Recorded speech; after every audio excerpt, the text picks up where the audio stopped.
آپ نوجوانوں کی ایک بہت بڑی وکیل ہوں. میں آپ کو کوئی الزام نہیں دیتی.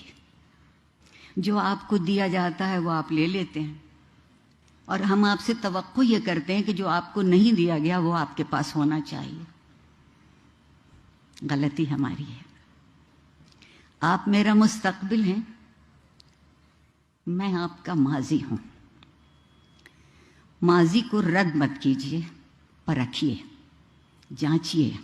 اگر کچھ اچھا ہے تو آگے لے کے بڑھ جائیے، اور پھر ماضی کو دہرائیے گا نہیں. ہم آج تک پچھلے 75-76 برس میں ماضی کو دہرانے کی فکر میں ہیں. وقت گزرتا ضرور ہے مگر پلٹ کے نہیں آتا. ہمیں وقت کا مسافر ہونا ہے، پلٹنا نہیں ہے گستاخی اور بد تہذیبی کی طرف. اور ایک بہت لطف کی صورتحال اس وقت موجود ہے کہ بزوم خود جو خود کو بڑا پرہیزگار اور نیک کہتے ہیں، ان کی گفتگو سنیے تو خیال بے آبرو ہوتا ہے.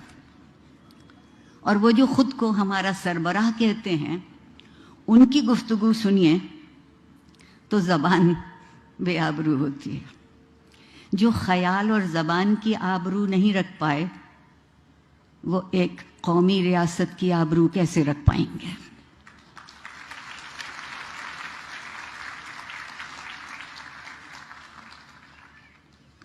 وقت اور زمانے کا فاصلہ نہیں ہوتا. فاصلہ اس وقت ہے جب ہم ایک دوسرے کے قریب آ کے درد مند ہونا شروع نہیں کرتے. اور درد مندی کس بات کا نام ہے کہ ہم زندگی کی اور زندہ رہنے والوں کی قدر کر سکیں، احترام کر سکیں. ہمارے ہاں احترام کا مطلب یہ ہوا ہے کہ گویا ہم خود نیچے ہو رہے ہیں.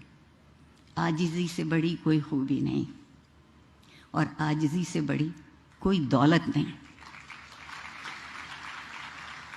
میں آپ سے، لمس کے طالب علموں سے، اور جو تجربہ میرا یہاں رہا ہے، اس بات کی توقع بہت یقینی طور پر کر سکتی ہوں کہ یہ جو درد مندی کی متاع ہے، آپ اس کو تہذیب سے باوضو رکھیں گے. بہت ضروری ہے. ہم یہ سمجھتے ہیں عام طور پر کہ صرف جسموں کی عصمت ہوتی ہے.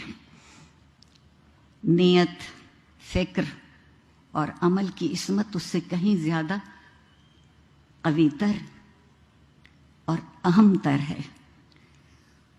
اس لیے کہ جب زندگی بسر کرتے ہیں تو زندگی کی عصمت کا نام اخلاق ہے. اور میرا جی نہیں چاہتا کہ آپ میں سے کوئی بھی بے عصمت، بے اخلاق زندگی گزارے.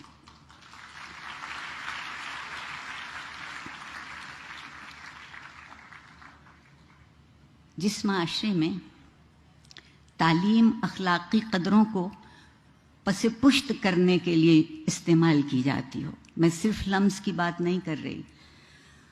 دراصل جو سرکاری ادارے ہیں ان کا مرثیہ پڑھنے کو جی چاہتا ہے، اور اگر اس سے بھی زیادہ کہہ سکوں تو ماتم کرنے کو جی چاہتا ہے کہ ایک خبط الحواس قسم کی نسل ہمارے سامنے لا کے کھڑی کر رہے ہیں، جس سے پیسے تو بے حد وصول کرتے ہیں.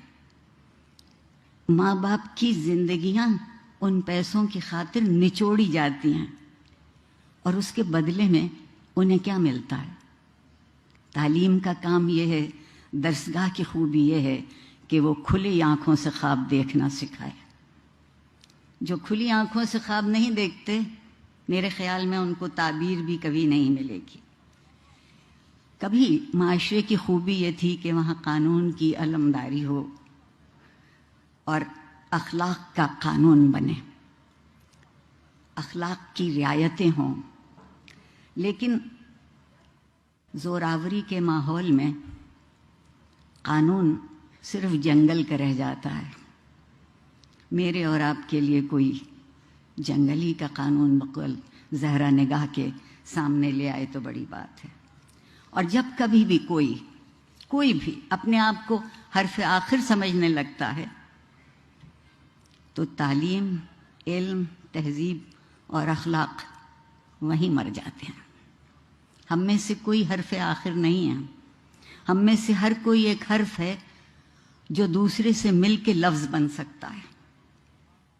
آپ لوگ تبدیل کرنا چاہتے ہیں نا، آج کل بہت تبدیلی کا ذکر ہے، اور اگر ہم اس انتظار میں رہے کہ زمانہ بدلے گا، سب بدلیں گے، تو ہم بھی بدل جائیں گے۔ میرا خیال یہ ہے کہ بجائے غم اور غصے کے نڈھال ہونے کے، میں بہت وقت آپ کا نہیں لوں گی، ایک شعر آپ کو سنا کے آپ کے صبر کی اور آپ کی توجہ کی اور آپ کی عنایت کا شکریہ ادا کر کے چلی جاؤں گی۔ اقبال عظیم آبادی صاحب کا شعر ہے کہ بدلنا ہے اگر تو رندوں سے کہو اپنا چلن بدلیں،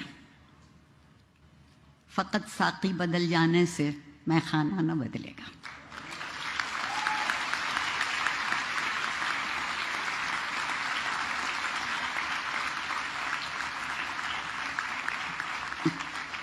پروردگار آپ سب کو کامیاب اور سرخرو کرے۔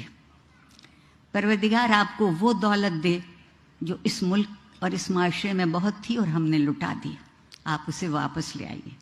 میں والدین کو کی بہت شکر گزار ہوں کہ انہوں نے آپ کو اس طرح سے پالا اور آپ کے استادوں نے آپ کو اس طرح سے تراشا۔ میں آپ سے یہ کہہ سکتی ہوں کہ میں آج جو بھی ہوں اس میں میرے والدین اور میرے اساتذہ کے علاوہ وہ معاشرہ شامل ہے جس نے ہمیشہ جب کبھی میں لڑکھڑانے کو ہوئی تو میرا ہاتھ پکڑا۔ بڑی نوازش، بہت شکریہ۔